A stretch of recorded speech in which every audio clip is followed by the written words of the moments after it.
Now, one of the things that I'm going to start with is this workshop that we had in Uganda wasn't just presenting the end lines of PRIME and the PREG programs, but also we were covering data from 7 different surveys that have been done in East Africa. And so what was really interesting about all of that information is that there were some big trends that were showing up across those data sets. These are surveys that were carried out in Uganda, Kenya, Ethiopia, South Sudan, all of these different regions in the area. And so I'm going to present some of the key findings that came up that we synthesized across all of those things so that you can see what things are kind of showing up.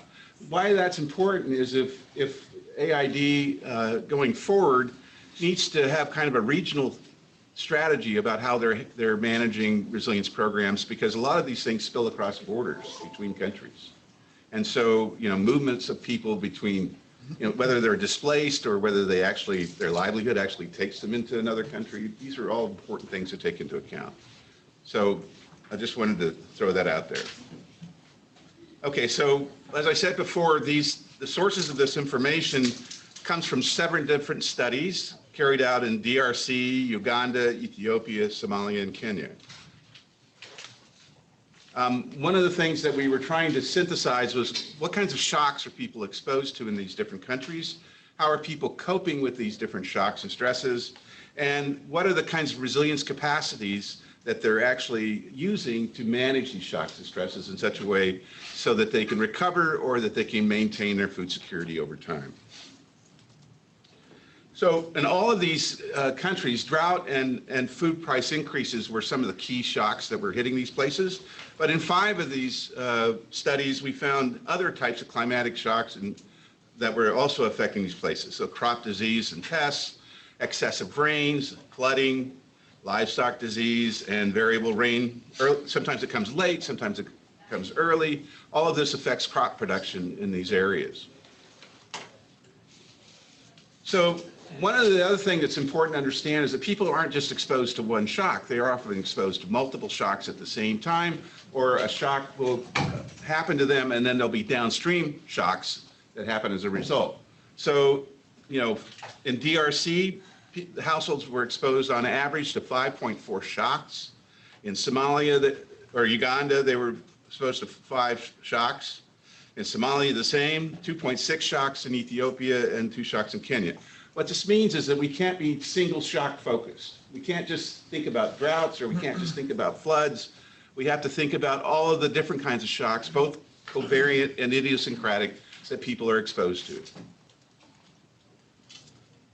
Now, in addition to drought, conflict is becoming a bigger problem in these areas. And so we're starting to see not only degraded infrastructure and water stress, but we're seeing forced displacement, conflict and violence breaking out, not just in East Africa, but this is also happening in West Africa as well.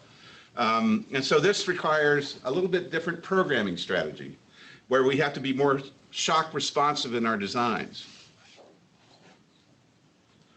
Now, people are coping with these shocks, but not necessarily always effectively. So one of the first things they do is to limit their food consumption.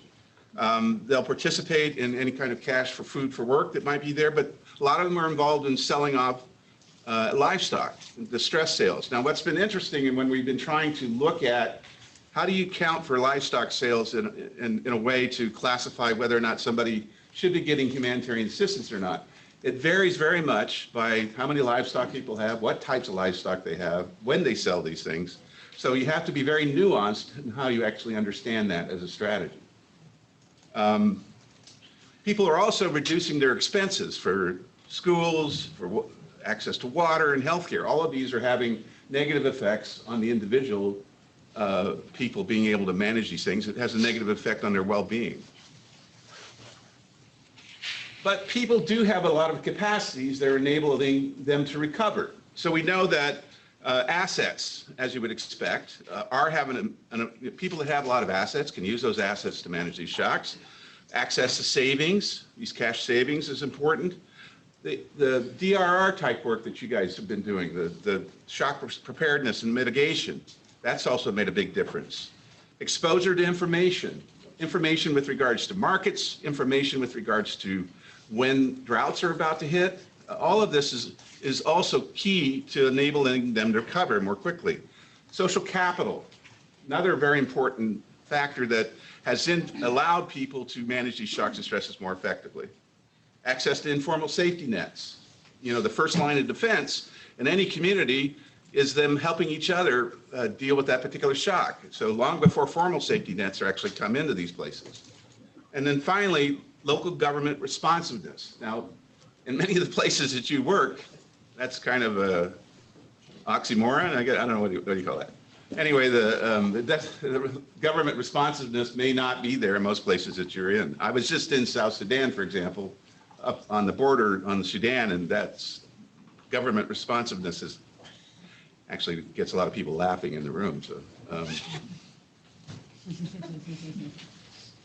access to markets, also really important in terms of enabling people to manage these shocks and stresses. What we found in the work in Ethiopia, that households that are closer to markets can diversify their income. They can actually engage in more different livelihood activities. They can grow in more high demand types of crops, and they can diversify more effectively. But the farther they're away from markets, in more remote areas, it's much more difficult for them to diversify. And so some of the villages that we found that were experiencing the most severe hunger are in the more remote areas with poor quality roads, and they're not well connected to markets.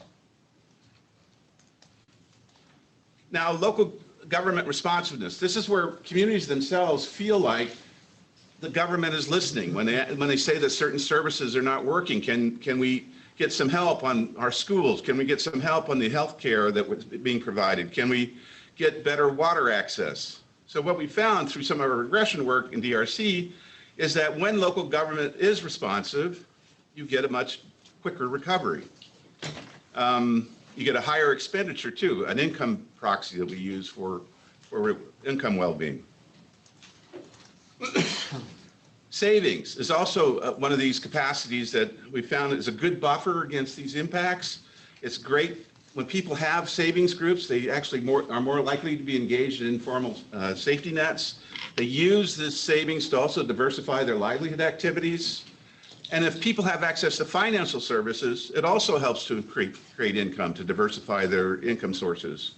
And a lot of these financial services work much better in low-risk environments. High-risk environments where it's difficult to pay back loans, it's a little bit more tricky. So what we found was both savings and financial services made a big difference in Ethiopia. And all three of the studies that we've done in Ethiopia made a big difference in the PRAGUE program in Kenya, in Uganda, and in Somalia. So savings and financial services are something that we need to consider as being an important investment in terms of building up capacities. Social capital, this is one of my favorite capacities. I think social capital is often underestimated in importance, but you're building social capital every time you actually create a group. And so what is interesting is some ways that we create groups creates more social capital than other ways that we create groups. And so it's important to get a handle on that. But we know, for example, bonding social capital is really important for people to absorb shocks. Bridging social capital is very important if a large covariant shock hits your village, but you've got a connection to somewhere else. It allows you to actually draw down resources from somebody not exposed to the same shock. And then linking social capital. If you have good vertical linkages to government or to NGOs or to the private sector that can be brought in to help out when things get bad, all three of those types of social capital are important. So we found lots of examples of what people have good social capital, what they do. They share food, they share information, they share resources. We found that they recover more quickly, particularly with regards to food price increases. But one of the things that you have to recognize is that social capital is not an infinite source. You actually can use it up. And some of the work that we've done in other countries, like in Nepal, what we found was when that earthquake hit, the social capital gets used up in the beginning, but if it takes 6 months or a year before there is any kind of response, then people can't keep turning to that social capital because it's not there anymore. Now, what was really good about this conference or this workshop was that bringing all these different countries together, people realized that we need to coordinate better across these countries. We need to have more dialogue, more changing ideas about what works in that particular setting so that there can be a more coherent and strategically coordinated effort in that region. So this new Horn of Africa Resilience Network, Regional Resilience Framework that's being put, I think, has it come out yet, Tiffany? Not yet. But that will be something that we want to look to as a way to help coordinate more effectively. One of the big things that also came out in this workshop that was important was adaptive management, the focus on adaptive management. Now, a lot of these big impact evaluations that you're going to hear about over the rest of the day are great for feeding into changes in policy, changes in the way that maybe the agency strategically thinks, but it's not so great in terms of providing information to allow a program or an activity to pivot when they see that something's not working. And so we need to make sure that we have information that's generated, that's provided, that allows people to make decisions as in the course of actually implementing their programs. And so what we're recognizing is some of the work that we've been doing on recurrent monitoring systems can feed into adaptive management more effectively than these big impact evaluations necessarily that have a baseline, a midline, and an endline. So we recognize that they both have value. It's just we have to recognize that different tools have different purposes. And we need to make sure that we can allow decision makers to have specific types of resilience analysis to inform their decisions. And that's not just collecting the data, but making the data available more quickly, making it available so that they can actually make decisions. So one of the things that many of what was nice about this workshop is it brought together not only the people that were collecting and analyzing the data, but the people that are actually implementing the program. And the people that were implementing the programs, they want to know what combinations of investments make a difference, that are more likely to have a bigger impact.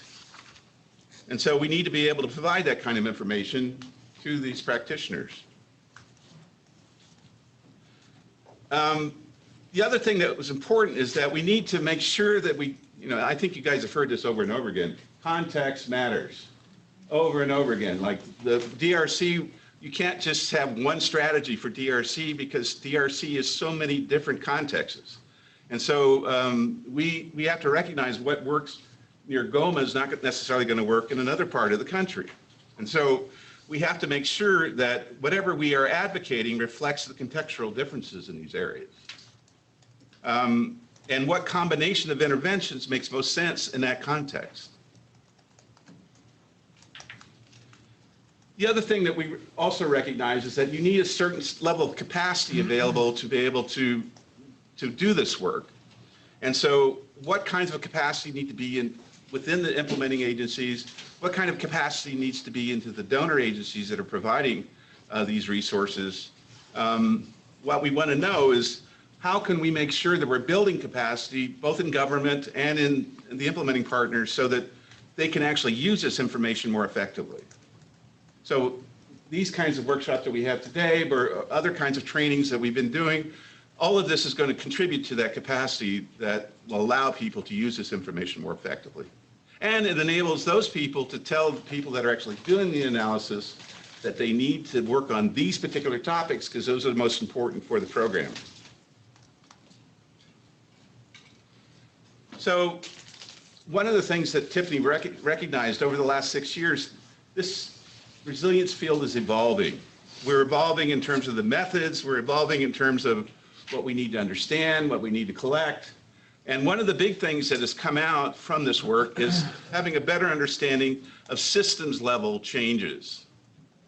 So markets, governance, these bigger, wider systems that are essentially going to be critical for creating the enabling conditions for people to be more resilient in these areas.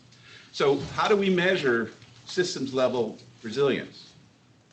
So we're working on that. There's several streams going on right now in AID on trying to look at that. So what we found, and you'll see this in the prime data, being exposed to a systems level change does make a difference in terms of people's resilience improving. But actually participating in those systems level changes makes even a bigger difference. So it's not just putting the systems in place, it's actually enabling people to participate in those changing systems.